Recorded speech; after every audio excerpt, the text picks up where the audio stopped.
From the time we were tiny, chattering together in kindergarten, Sophia and Ethan were rarely apart for more than 3 days. We were like two pieces of a puzzle, destined to walk side by side at least. That's what I naively believed. But everything began to shatter when our families sat down to discuss our future, a marriage alliance. From that day on, Ethan seemed to transform into a different person, a stranger as cold as the first winter wind. He silently distanced himself from me for a long, drawn-out year. He cut off every channel of communication I had.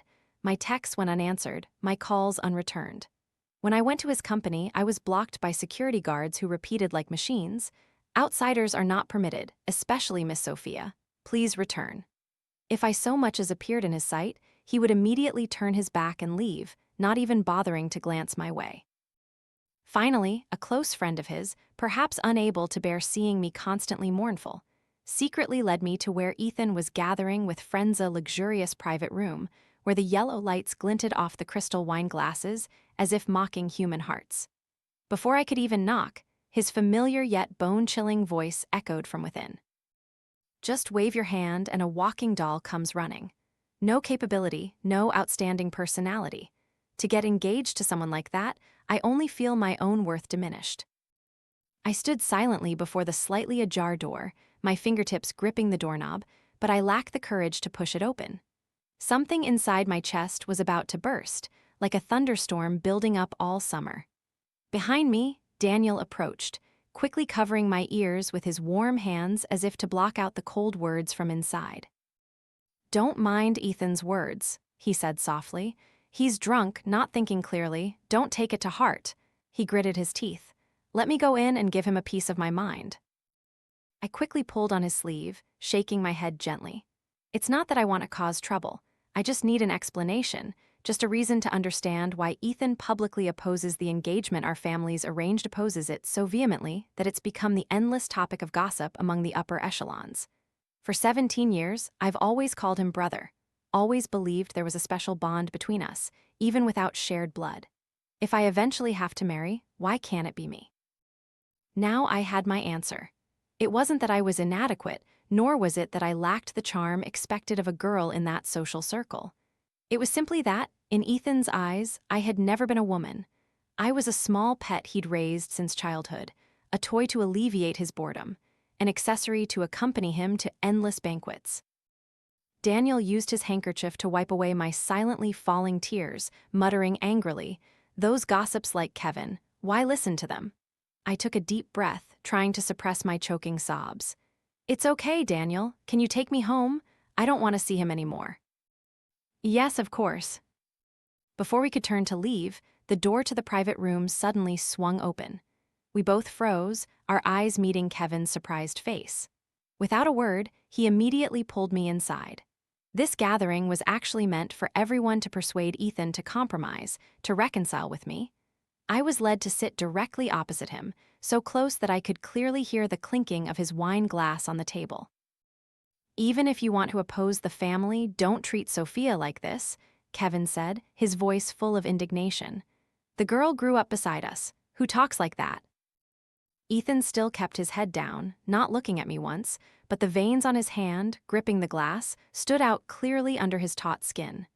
Daniel followed inside, gently shaking his head at Kevin, as if to stop him from saying anything more.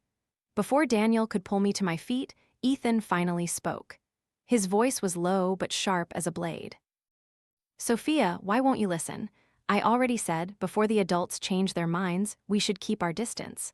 Why are you so stubborn?" I lowered my head, feeling as if I had just dropped my last shred of pride onto the cold stone floor. The entire room seemed to freeze in suffocating silence. I remembered the last time he had been this angry was when a close senior of his had confessed his feelings for me. Daniel sighed, walked over and ruffled my hair comfortingly, then motioned for everyone to leave the room, leaving me facing Ethan like two lost souls in a story no one wanted to continue writing. He raised his glass, drank it in one gulp, then uttered each word like a cold needle piercing my skin. "Please retain some self-respect. I don't love you, I've never considered you a woman. Instead of clinging to me, why don't you use that time to improve yourself? Do you know how pathetic you look, always hanging around men like that? If I eventually take over the entire company, busy with meetings and business trips, do you think I can bring you along like a decorative handbag? My whole body felt as if it had been thrown into the cold, dark night sea, not a trace of warmth left. So, this is how he had thought of me all these years. Stay away from me a little. If you're obedient, perhaps our grandfather will abandon his idea of ruining both of us with a forced marriage. I pressed my lips together and nodded. I understand. I won't ask Daniel or anyone else to look for you again. Good, don't do that again. Childhood memories flooded back like a film rewinding in my mind. I had cherished those memories like treasure. Now I saw how foolish I had been. I had deliberately ignored his increasingly indifferent gaze since high school. I had pretended not to see his displeasure whenever I wore dresses he didn't like. I had even avoided him when I heard him blurt out, with surprise and contempt, after a senior confessed to me, "Someone actually likes her." I lifted my head, my eyes no longer avoiding his, quietly facing Ethan. My voice was slow but steady. "Ethan, thank you. Thank you for saving a child like me all those years ago. Starting today, I will learn to forget. I promise I won't bother your life anymore." With that, I stood up, my steps unwavering. Without a single glance back, I returned to the villa, turning on the lights. The faint artificial light flickered in the vast, empty house. The loneliness here remained unchanged, as cold as the years of my own childhood. My parents were busy year-round, like clouds drifting through my life and then dissipating. My grandfather lived secluded in the mountains, seeking tranquility in his final years. I remembered what Ethan once told me when I was born. The only person beside me was a governess, who cared little and paid little attention. When I was 3, she once went out to buy food, accidentally leaving the door open. I toddled outside and fell flat on my face in the street. My cries were heard by a little boy. That boy was Ethan, who carefully carried me home and wiped away my tears. From then on, for over a decade, I was like a small shadow, quietly following him from elementary school, through middle school, and even into university. When friends teased me for being quiet, he was the first to stand up and protect me. He also taught me how to be strong, how to no longer fear the world outside. If you counted carefully, Ethan had been present in my life longer than the time I had spent with my parents combined. Perhaps that's why I had relied on him too much. And when he started to keep his distance, I fell into a panic, feeling as if I was being sucked into a bottomless void, both lost and numb. I searched everywhere for him, hoping only to see that familiar silhouette again. A year isn't long, but it felt like a 100-year dream. It was more agonizing and painful than all my childhood years combined. I sat silently before my computer screen, looking at the notification of my exchange program acceptance. My eyes were red-rimmed, my heart a blur. The doctor advised me to leave this city, try to learn to love myself, and live my own life. At first, I intended to tell him, but then I just laughed, mocking myself. He wanted me to disappear from his sight as soon as possible, didn't he? Before leaving, I left a short message for my parents. They wouldn't care anyway. The plane landed in Italy. I managed all the procedures smoothly and found stable accommodation. It wasn't as difficult as I had imagined. During the days waiting for classes to begin, I wandered alone through neighboring cities, quietly noting down fragmented pieces of culture. The doctor was right. When you step outside, the sunlight in a foreign land can somewhat soothe the pain in your heart. Habits would also change. After being robbed 3 times and harassed countless others, I decided to enroll in a martial arts class. Now, no one would protect me anymore. I had to learn to stand on my own 2 feet. 2 months later, just as I had grown accustomed to the rhythm of life in Italy, I unexpectedly received a call from Daniel. "Sophia, why did you go all the way to Italy without telling us? We only found out after your classmates mentioned it." "I just wanted a change of environment for a bit. I'll be back in a few months. Everything's fine, don't worry, Daniel." "Is your accommodation stable? Are you having any difficulties?" "Everything's good, very peaceful." "That's good then. Do you need me to contact some friends over there to help you?" "No need, Daniel. I can manage on my own. I don't want to bother anyone." "All right. Well, if anything comes up, just contact me or your other friends, okay?" In Ethan's office, Daniel only put down the phone after the other end had hung up. He quietly said, "She's really grown up." Ethan sat behind his desk, gently spinning a silver lighter. his expression calm and unreadable. Daniel sat leisurely on the sofa, his eyes still fixed on the exchange scholarship application bearing Sophia's name. You told her not to come looking for you, and now you complain she doesn't call or text. So what exactly do you want? Ethan frowned slightly. You told me to play my part, to cut off contact so she wouldn't have hope. Who's to blame now? If it were me, I wouldn't even bother with you either. Daniel smirked. He had been Ethan's close friend for many years, and he had also watched Sophia grow up bit by bit. He understood the invisible scars in the girl's heart.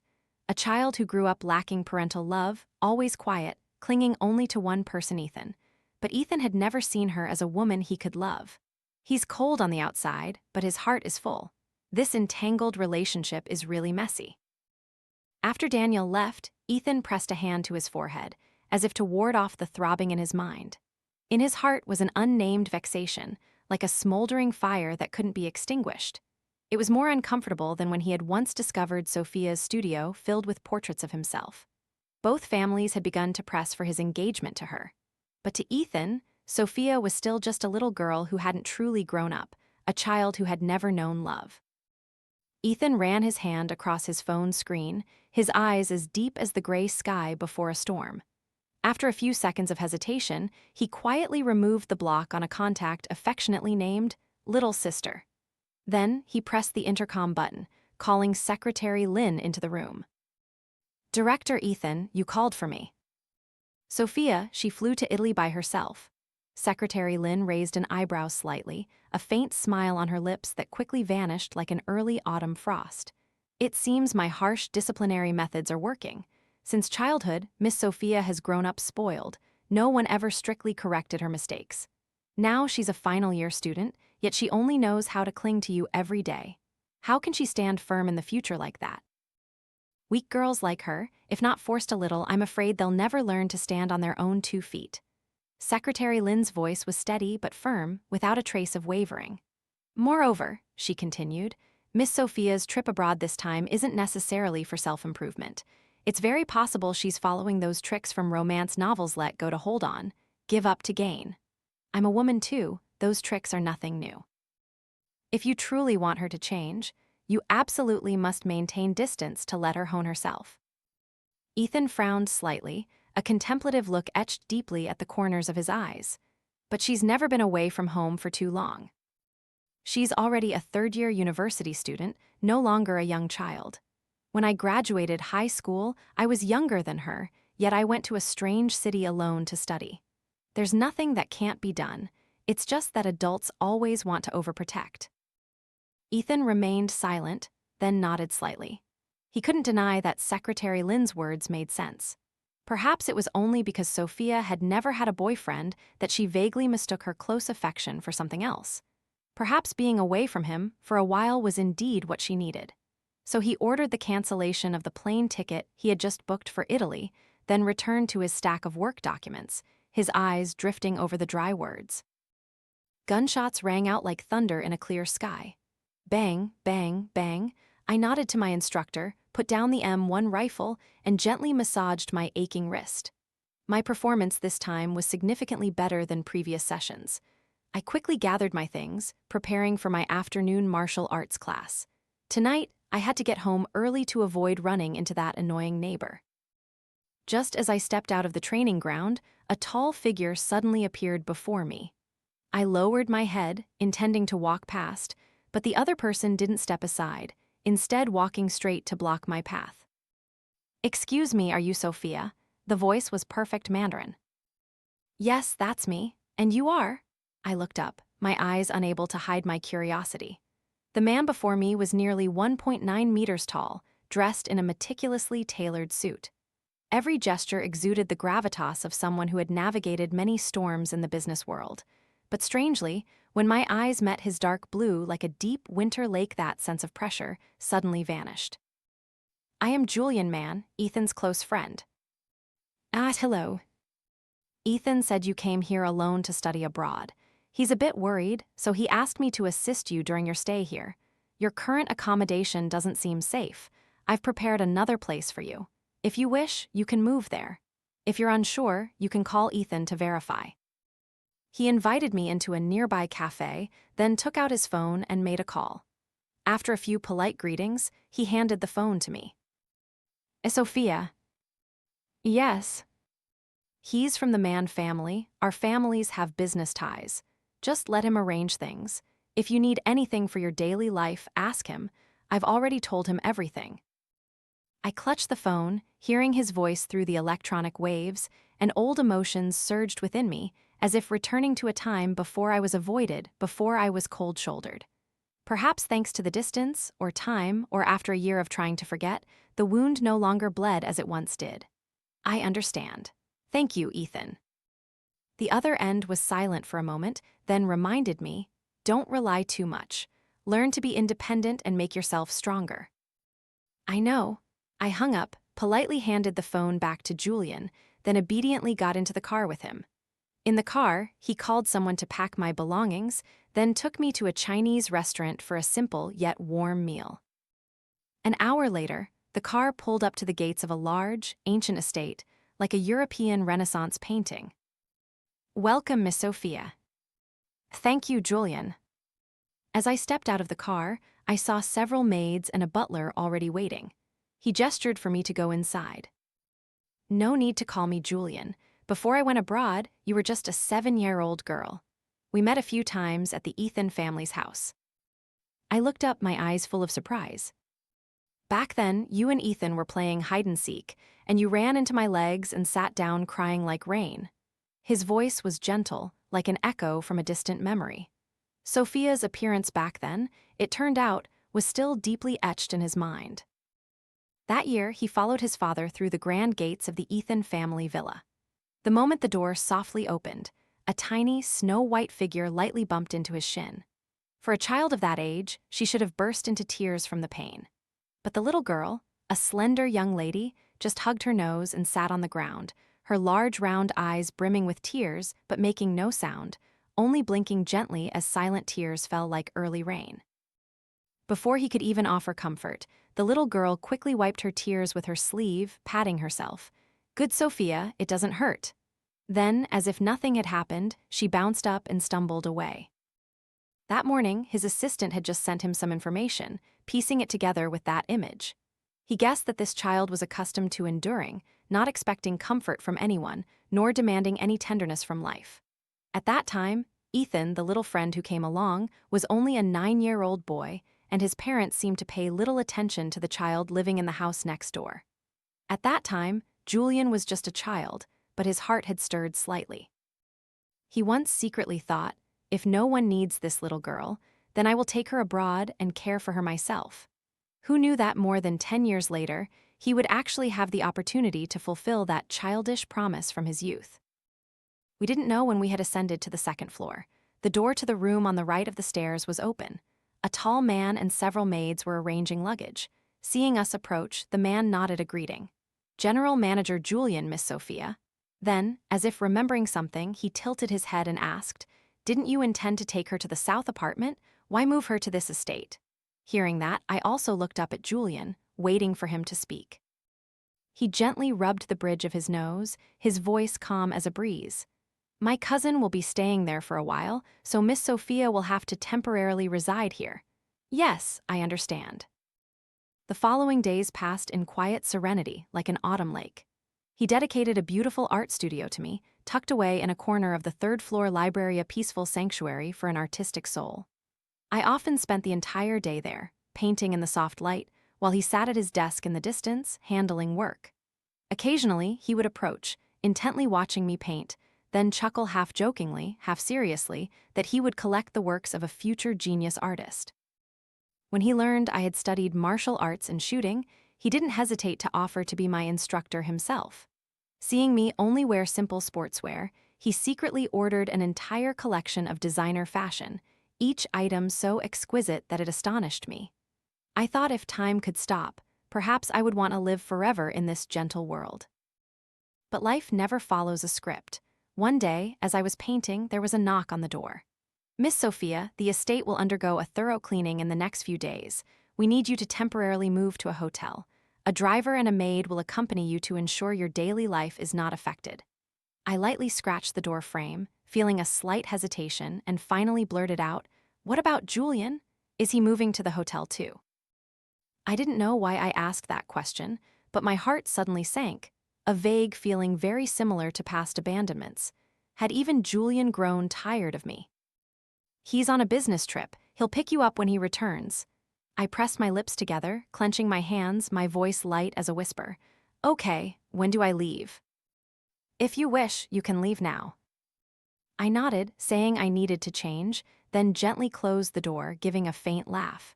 "It's all right. It's not the first time I've been left like this.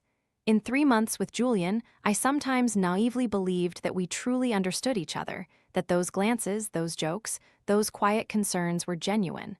But perhaps I was wrong." I packed my luggage, slung my backpack, and walked downstairs. The vast villa was now heartbreakingly silent. Outside, only the butler and driver waited. Suddenly, I wondered, has Julian gone bankrupt? The foolish question made me laugh, almost choking on my saliva. I turned back to the kitchen to pour some water. Even though I had lived here for a while, I still hadn't truly become familiar with every nook and cranny of the estate. On my way out, I happened to pass a slightly ajar door, from inside which came the sound of breaking glass. Everyone's gone, aren't they? Or is it his cat? No, not a cat. My curiosity made me turn back, knife in hand from the kitchen, and gently push open the door. Beyond the door was a stone staircase leading down to a basement, both walls adorned with black paintings emitting a soft yellow light. I held my phone, my other hand clutching the knife, taking slow steps down. The deeper I went, the harder my heart pounded. At the bottom of the stairs was an intricately crafted door that seemed out of place. I hesitated, intending to turn back, when suddenly, a faint but familiar breathing sound came from inside. It was Julian. I stopped, then pushed the door open, and the person sitting on the cold tiled floor was none other than him. The floor was covered with shattered fragments of a red wine bottle, the crimson color like blood flowing backward from a broken heart. Julian gripped a piece of glass in his right hand, blood oozing through his fingers, each drop silently falling like unshed tears. His left hand repeatedly punched the cold wall, which was now smeared with blood and flesh, like a punishment he inflicted upon himself. I stood on the thin line between leaving that place and staying, for my heart still held a faint tremor called compassion. In the end, I didn't walk away. I only stopped at the threshold and called his name, trembling. "Julian, Julian, are you okay?" His entire body seemed to be pulled back from an abyss. His shoulders jerked, his body momentarily turning to stone, as if my call had knocked on the silent door of his soul. He turned his head, his lost gaze falling on where I stood. "Sophia, why are you here? Didn't the butler take you away?" His familiar smile bloomed on his lips, still as gentle as ever, only his hands trembled slightly as if unable to hide the spasms of pain. I hesitated for a few seconds, as if pulled by a whirlpool in my chest, a sense of regret beginning to rise in my heart for having spoken. "Then I'll go first. I won't disturb you anymore. Remember to treat your wounds." I turned, my hand just touching the door when his voice behind me echoed softly, like a plea in the cold winter night. "Don't go, okay? I won't scare you, don't worry. It's just that I haven't been able to sleep.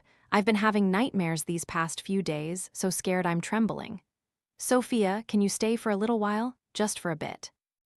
When I emerged from the basement, the evening light seemed to fall on the face of the butler waiting at the doorstep. "Miss Sophia, are you going to do something?" "I'll take care of him. Julian probably called you already." "Ah, all right." The butler sighed, his eyes showing a trace of pity. "Don't worry, General Manager Julian isn't scary. It's just that his mother, Madam Mann's death anniversary is approaching, and old memories resurface. He carries more scars inside than he does outside." I nodded gently, medicine box in hand, and softly walked back down to the basement. In the dim light, I helped him onto the old bed, carefully bandaging the bleeding wound bit by bit. "Don't you want to ask?" "No need, but if you want to talk, I'm still willing to listen." "There's nothing to tell." "Then silence is fine too." He still couldn't sleep, and I was no stranger to long, dreamless nights. So I sat there beside him, and we shared a few pages of a book, a few lines of dialogue from a movie we watched together on a tablet. It wasn't until 3 days later, when the sorrow had somewhat lifted from his shoulders, that Julian took my hand and pulled me out of the basement. The door closed behind us, as if no storm had ever passed. The servants and even the butler still behaved as if nothing had happened. But in that moment, I felt something fragile germinating between Julian and me, like the first ray of light in the early morning. "Sophia, can you help me with something?" I had just finished my final painting in the third-floor studio when I heard his voice behind me. Turning around, I saw Julian sitting there, his eyes carrying the gentle and serene sky of a late afternoon. "Anything." He raised an eyebrow, his lips curving gently. "I haven't even told you what it is, and you've already agreed." I chuckled, crossing my arms. "With your status and wealth, you probably don't need my help with money. I don't have a wide network. I can't introduce partners to you. It's probably just that you want me to accompany you to a party." He nodded, his eyes sparkling. "You guessed right. It's my aunt, Madame Wu's party. My aunt loves to introduce noble young ladies to me. Before, I always managed to escape alone, but this time I have you." I smiled, accepting without hesitation. Although I had no one to guide me in my childhood, I never lacked the means to learn what was necessary. That morning, he was the one who brought the gown to my room. A luxurious Marissa dress in blush pink, like the first light of dawn in spring. Layers of ruffled tulle, the bodice intricately embroidered with flowers, as if each thread was woven from sunlight and morning dew. When I walked down the stairs, Julian was sitting on the sofa. Hearing my steps, he looked up. His blue eyes widened slightly, and in that gaze I saw a sky of astonishment. He approached, stopping one step below. He bowed like a classic gentleman, extending his hand. "Beautiful princess, will you do me the honor of accompanying me to the ball tonight?" I laughed softly, unable to hide the amusement in my heart. "You really are?" I placed my hand in his, just about to step down when I suddenly realized he was still standing motionless, looking up, his gaze fixed on my face. "Sophia, this is the first time I've seen you smile since you arrived. Do you know why I chose this dress for you?" I shook my head. He replied, his voice deep and earnest. "Don't let yourself wither because of the gaze of the unworthy. You are already beautiful, not just in appearance but in soul." The evening gala under the faint yellow lights proceeded smoothly, like a gentle piece of music flowing without a ripple. Madame Wu seemed to have a particular fondness for me, and by Julian's side, none of the rosebuds he had joked about earlier appeared. After the prelude of the party, a classic and elegant waltz, he approached and offered his hand, inviting me to the dance floor. "Julian, it seems your charm isn't strong enough, is it? You said I'd be a shield, but no one's even taking aim." He bowed his head, a gentle smile at the corner of his lips, speaking softly like a breeze on a summer night. "It's only because someone is too outstanding." I looked up, meeting his deep gaze, his dark blue eyes as still as a lake at midnight, but behind them a smoldering fire burned. I had noticed that gaze change many months ago. It was no longer a polite or pitying look, but something gentler, more tender. It was cherish and adoration. As if I were something precious he dared not drop. I don't know if saying this is too flowery, but this is the most honest way to express my heart. His voice was deep like a cello, resonating in an empty hall. "I want to be a gardener, tending to a flower every day, so that when it blooms, I will spend my entire life just gazing at it and loving it." The hand on my waist tightened slightly, as if to pull me closer. My body leaned against him as the music softly swayed. "Sorry, perhaps my hand slipped." He said, "Sorry," but his hand didn't loosen at all. I half mocked, "Julian, did you drop out of literature class before going abroad? This kind of confession sounds so cliché." I chided his old-fashioned words, but my heart secretly embraced them. When the music ended, I had just left his embrace when he broke all conventions. Only a few steps away, I was lifted off my feet at the waist. Gasps sounded from the crowd. He didn't say a word, carrying me out of Madame Wu's mansion, across the garden to the waiting car. Without giving me a chance to protest, he told the driver to start the car. The entire ride back, we both remained silent as water. Upon arriving at Julian's residence, he again carried me out of the car. His actions were not rough but gentle enough to make one lose themselves. He carried me straight through the main hall, setting me down in the middle of the flower garden. "Sophia," he looked at me, his eyes no longer reserved. "You've never refused me." At this moment, his usual calm demeanor had fallen away. How could the man who had built an entire commercial empire in a foreign land be merely gentle? I looked up and asked directly, "What do you like about me?" "Anything about you," he replied. "From the first time I saw you at the shooting club, I couldn't take my eyes off you. You're fragile like a delicate flower, yet you possess a resilience that commands respect. You don't trust anyone, you lack affection, but you paint gentle pictures, just like your soul. You were abused by a maid, once lonely to the point of despair, yet you persisted like a small sunflower reaching for the light. You defeat villains, silent slanderers, yet you pretend to be as innocent as a rabbit." When he touched my face, I tilted my head away. "Oh my God, you're like a man madly in love." "So what?" His voice was like a wolf howling in the night, no longer hiding anything. "3 days in the basement, you were by my side. Back then, I thought how wonderful it would be if I could keep you like this forever." His hand glided across my cheek, slipped down my neck, tightening gently as if to affirm, "You are mine asterisk. Be my woman. I will be your family, your soulmate, your entire world. And you will be my entire world, all my possessions, my body, my heart, my soul. I swear to give you everything." Time seemed to freeze. I didn't understand why the phrase, "all my love," made me tremble. I heard myself respond softly, like a whisper in the wind, "Okay." And immediately I was pulled into his tight embrace. His kiss was like burning fire, like a passionate whirlwind sweeping me away.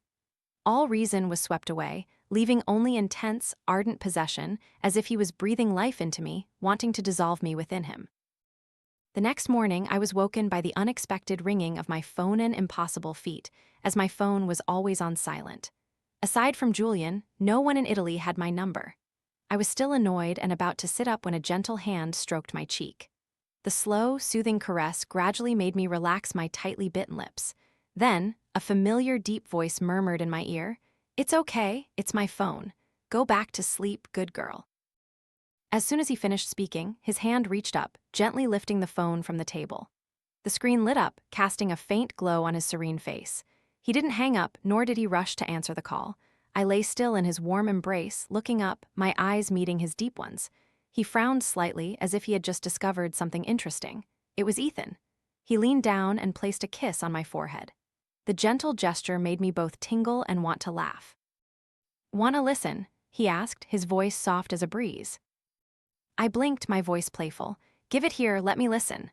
Oh my God, this man, Julian, is ridiculously childish. "Julian, I heard you took Sophia to Madame Wu's gala yesterday. Thank you for taking such good care of her. Sophia isn't used to those kinds of places. I hope she didn't bother you." I cleared my throat, interjecting into the conversation. "I'm very well behaved. I didn't bother Julian at all, and I listened to him very well. So well behaved that we shared a bed last night. I wouldn't dare actually say that." The corner of my lips curved slightly, a proud smile mixed with a hint of self-mockery. He's clearly seduced me to the point of infatuation. "Is that Sophia?" "Yes, I knew you were calling, so I told Julian to give me the phone." Waking up early is a good habit. Keep it up. Ethan was probably thinking I had woken up early and was having breakfast with Julian. I didn't even bother to correct him. "Yes, brother." The call, a few polite exchanges, quickly ended. Ethan was a private person, never long-winded.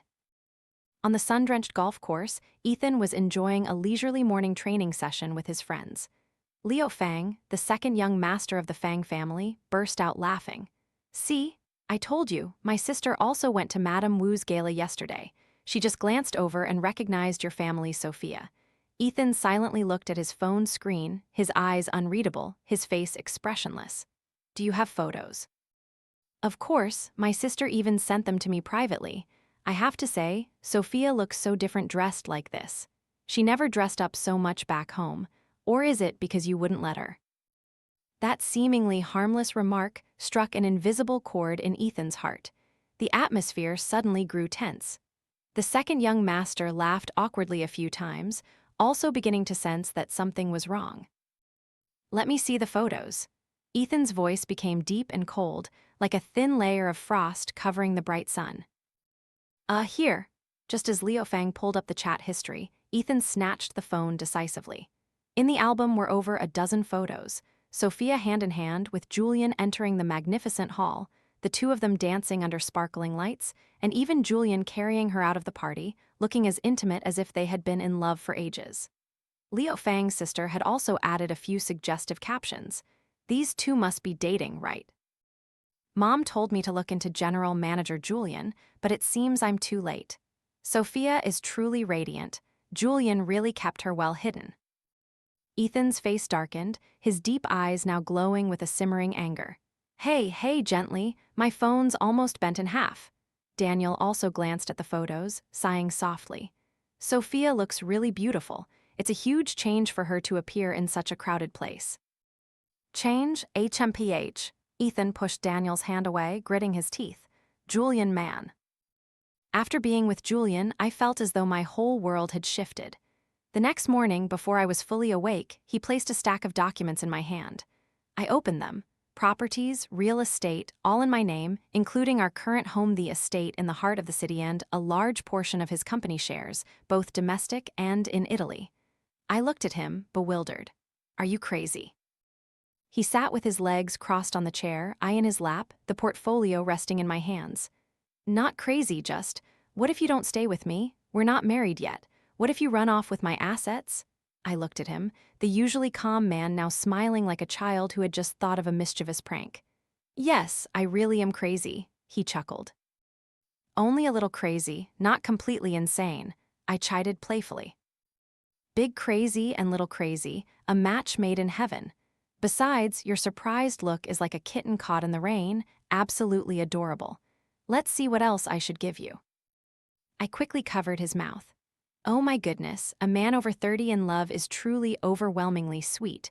But oh well, he's the one I chose, so I'll spoil him myself. Sophia, from now on, this place is our home, he whispered, burying his head in the hollow of my neck. Sunlight streamed through the window, the wind gently swayed the curtains, carrying a gentle fragrance. I closed my eyes and took a deep breath. I've never felt so complete. We have a home. At that very moment, my phone suddenly rang, an impossible occurrence, as my phone was always on silent. Except for Julian, no one in Italy had my number.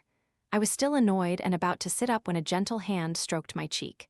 That slow, soothing caress gradually made me relax my tightly bitten lips.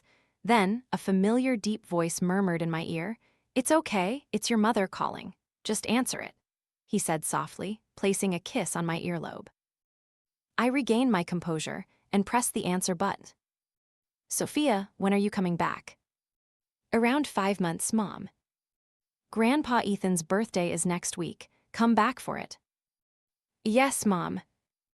Are you and Ethan having problems? No, Mom. If not, don't call and bother me with such trivial matters. Yes, Mom.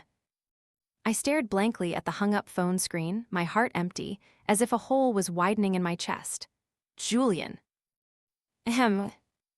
I gave a faint smile, an expression that was neither bitter nor calm. Perhaps I no longer feel pain, nor do I long to know why she hates me so much. He turned me around, his gentle eyes seeing through every struggle in my soul. His fingers ran through my hair, soft as a breeze, then he pressed a kiss on my cooling forehead. You've grown up, my good girl. I lightly touched the spot where he had kissed me. I didn't know when, but tears started to flow, one after another, unstoppable, like a river finally breaking its banks. I threw myself into his arms, sobbing like a child who had found her way home after years of fighting alone. Cry, my love, just cry it all out. When you're done crying, no one will ever dare treat you badly again. We returned the day before Grandpa Ethan's birthday celebration, an unspoken return, yet enough to stir the subtle currents within the family. I took Julian to the two-family residence, a pristine white villa with the scent of old memories. As we entered the art room, where I had poured my soul into paintings, his eyes briefly darkened. Julian was so intensely jealous that he couldn't bear it. He sulked all evening like a starved cat.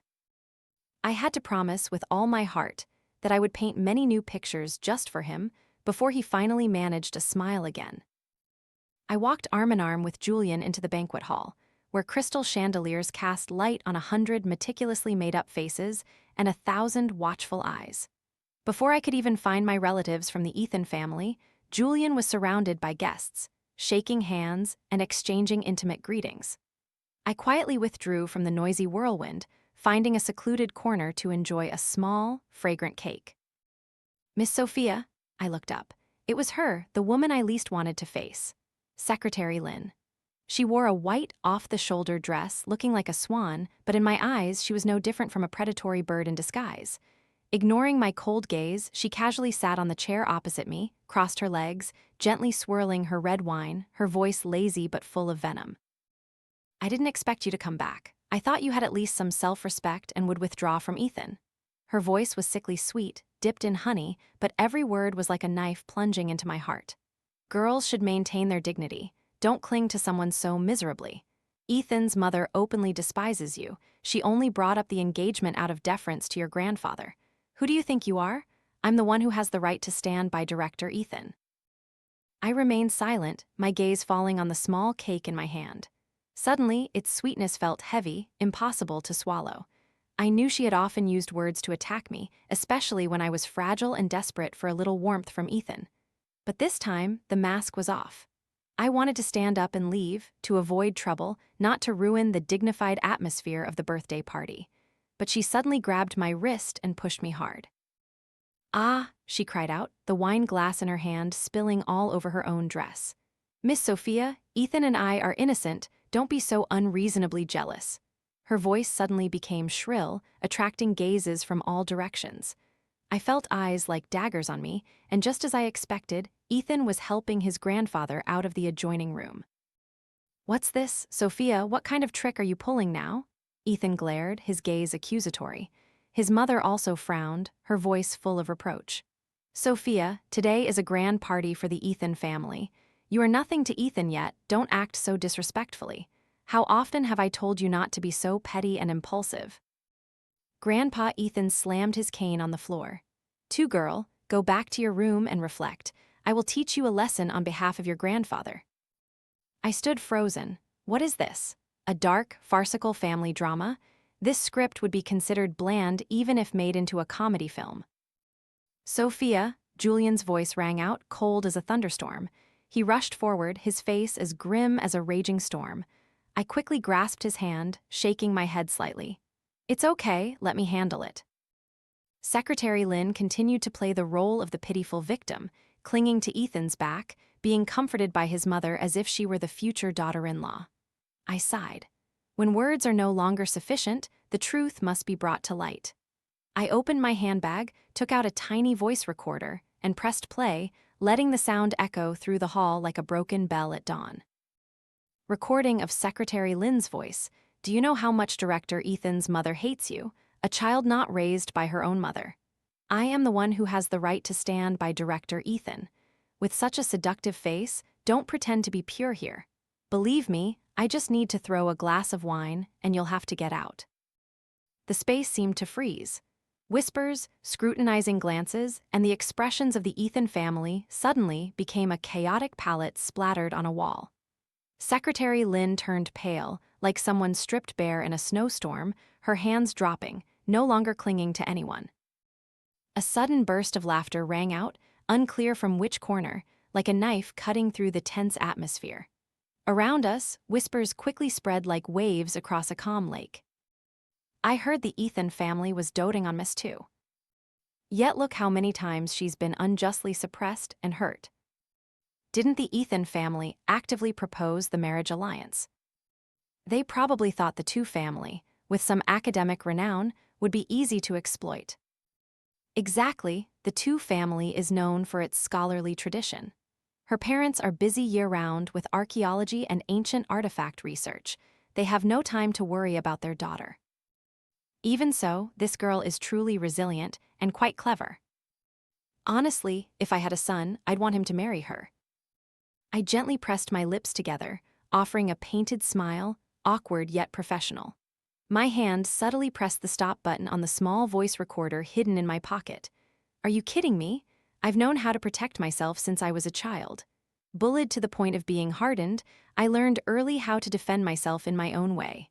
I always have a voice recorder in my bag, a silent but effective weapon. Oh, and by the way, to record the birthday celebration moment, I also brought a mini camera. I unpinned the sparkling brooch from my chest, smiling half jokingly, half seriously. Is anyone interested in watching the video? I tilted my head, my long eyelashes fluttering, my eyes flashing mischievously. Cough, cough, it's just a misunderstanding, just a misunderstanding. Grandpa Ethan looked flustered. Ethan, what kind of secretary did you bring here? Are you trying to ruin my birthday party? He furiously slammed his cane down on Ethan's leg, startling everyone. Ethan's mother now approached, taking my hand, her eyes full of feigned sympathy. My dear, it's my fault. I was just afraid Sophia would pick up bad habits outside, so I was a little strict. I've always treated you like my own daughter. I'm strict because I love you, right?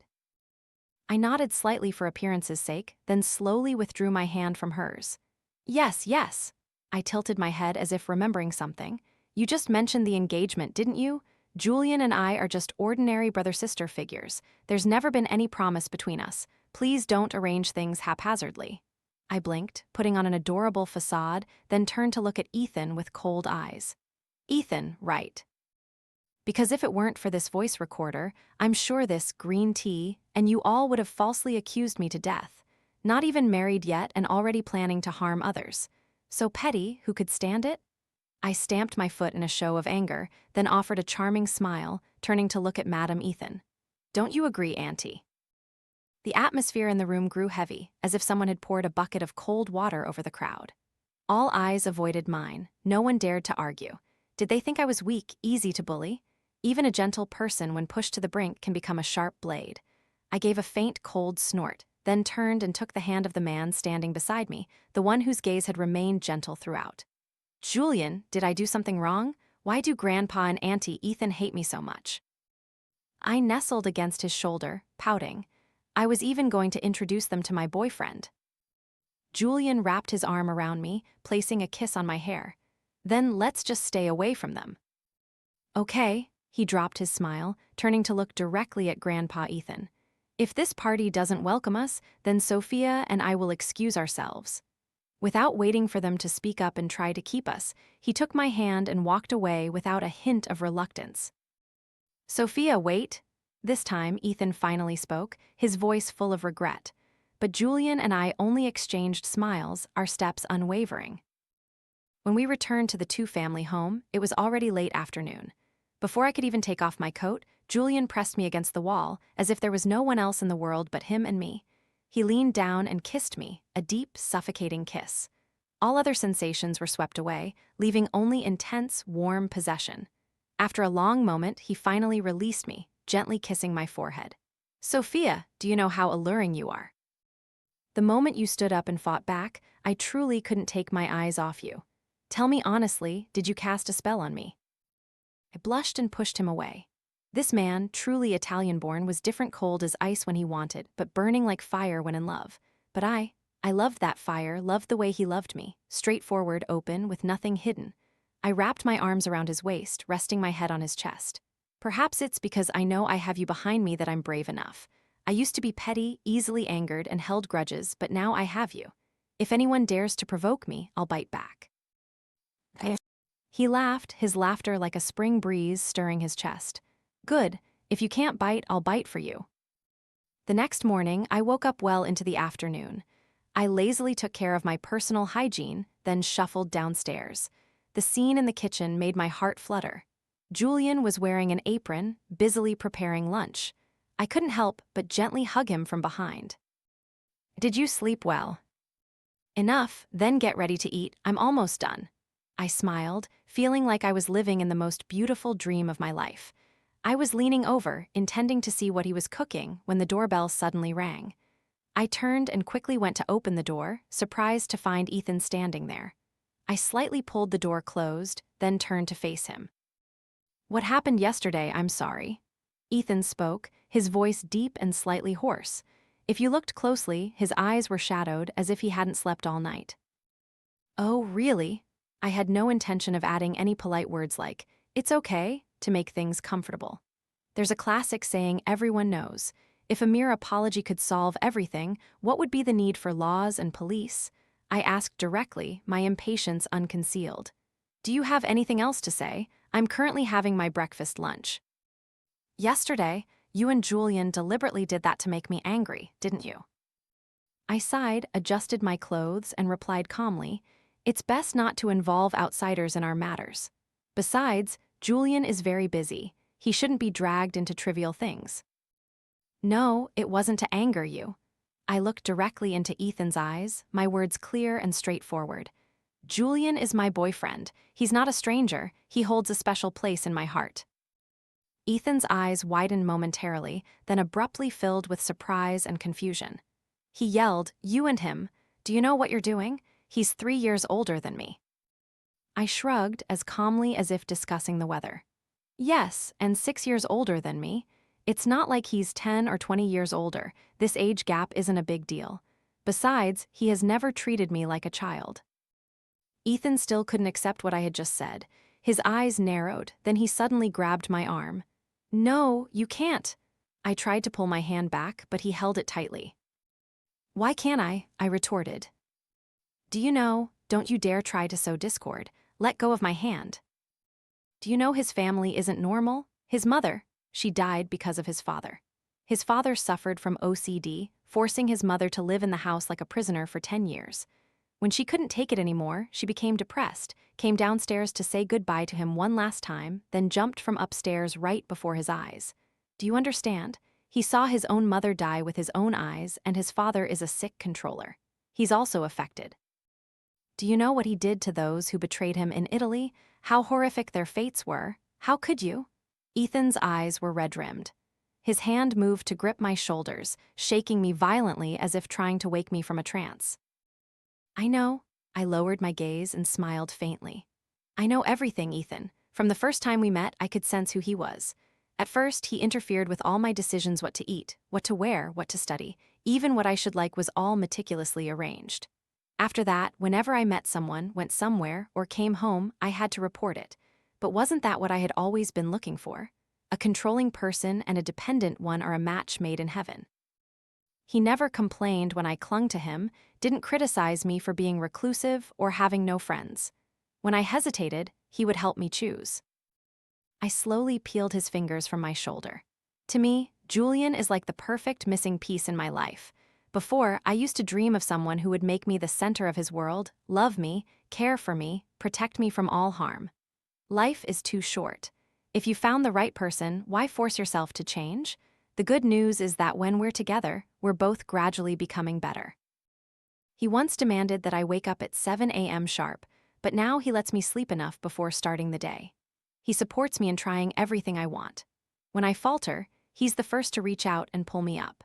And my dependence makes him feel truly connected to this life. He's no longer the cold man who lives for profit and calculates every gain and loss, nor is he a resentful man who torments himself and locks himself in a dark basement whenever something happens. We are each other's family. Thinking of that, I just wanted to immediately turn back inside and hug Julian tightly.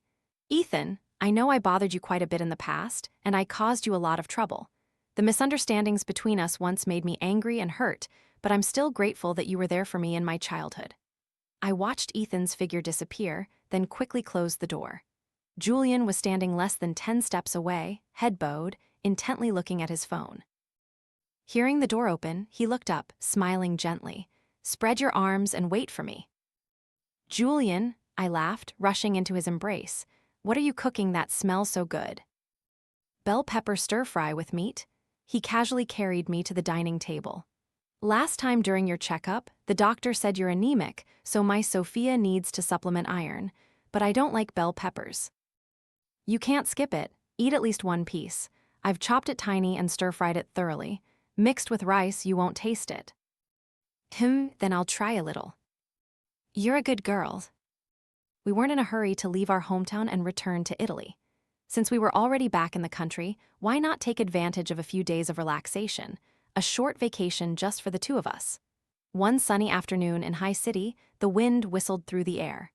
Two supercars, one cool jet black, the other fiery red, chased each other neck and neck on a private racetrack designed only for serious drivers.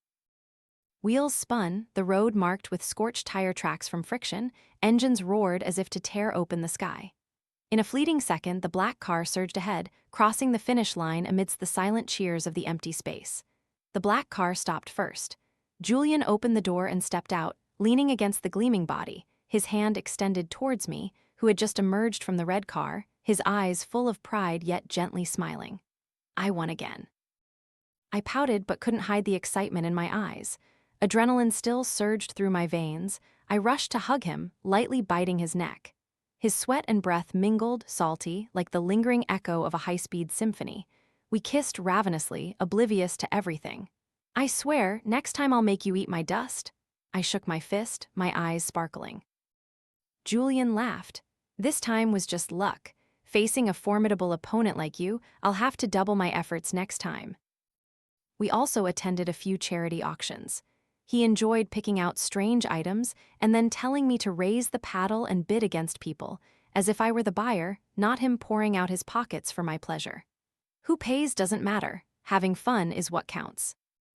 One night, in a private room thick with the smell of wine and cigarette smoke, Daniel had to exert all his strength to snatch the wine bottle from Ethan, his close friend. If you drink like this, you'll end up in the emergency room one day. Daniel anxiously put the bottle on the table. Ethan mumbled, his eyes lost as if speaking to a non-existent figure. Why? Why doesn't she need me anymore? Daniel had to lean in close to hear what he was saying. Sophia no longer asks me to watch movies or take walks or draw her portraits. Other girls, no matter how beautiful, don't have eyes as innocent and determined as Sophia's. He rambled again, repeating the name that had haunted him throughout his youth. Sophia, I miss you. I truly regret it. Ethan buried his face in his hands, crying like a child who had lost his most cherished toy. Daniel finished his cigarette, exhaling a long plume of smoke. He had warned Ethan not to lose that girl, that it wasn't just kinship but true love. But Ethan hadn't believed it, or perhaps it was already too late to believe. Only when something is lost does one realize that what they once took for granted was actually the most precious thing. 7 years later, extra chapter. In the gentle morning sunlight filtering through the curtains, Julian gazed at the woman sleeping soundly in his arms. Sophia was now his wife, the life partner he loved more than anything. In the past 7 years, that girl had not aged but had grown even more captivating, gentle, and strong-willed. They had submitted applications to the same university, studied together, fallen in love together, and etched vibrant memories of their youth. After graduation, they traveled together, writing new chapters of their lives. Every trip featured her smile, every diary page bore his silhouette. Currently, they were living in a small estate, temporarily residing there for 3 months before their planned Antarctic expedition. So many things needed preparation. But for him, the most important thing remained every moment spent with Sophia. As for her biological family, they were no longer a concern. Sophia had cut off all contact, her parents had divorced, each living their own life. Perhaps the most heartbreaking thing isn't being hurt, but being forgotten. But now she had chosen a new life, a life with no room for a rotten past. As for Ethan, he now lived in a tragedy of his own making. He had married Lynette, the former secretary who had once drugged him and fled back to her hometown to give birth to a son. 5 years later, she returned, using the child as leverage to enter the Ethan family. Pressure from the family forced Ethan to marry, but it was just a name on paper. After the marriage, Lynette continuously took money from the Ethan family to support an entire lazy lineage, nearly throwing Ethan's company into chaos due to her 3 idle younger brothers. Now, Ethan's mother also regretted it, but things had gone too far. Lynette was preparing for divorce and demanding half of the assets. Madam Ethan secretly tried to contact Sophia, hoping to salvage the situation, but the call was answered by Julian, the person Sophia had authorized to handle all her social relationships. And he had answered very clearly, "Sorry, Sophia isn't seeing anyone." Outside the window, gentle purple wisteria bloomed. Today, the two would wear matching outfits, a soft lavender color like morning dew. Julian looked at his watch, smiled, and placed a kiss on his little wife's forehead. "Good morning, my girl. Let's start another beautiful day today, shall we?"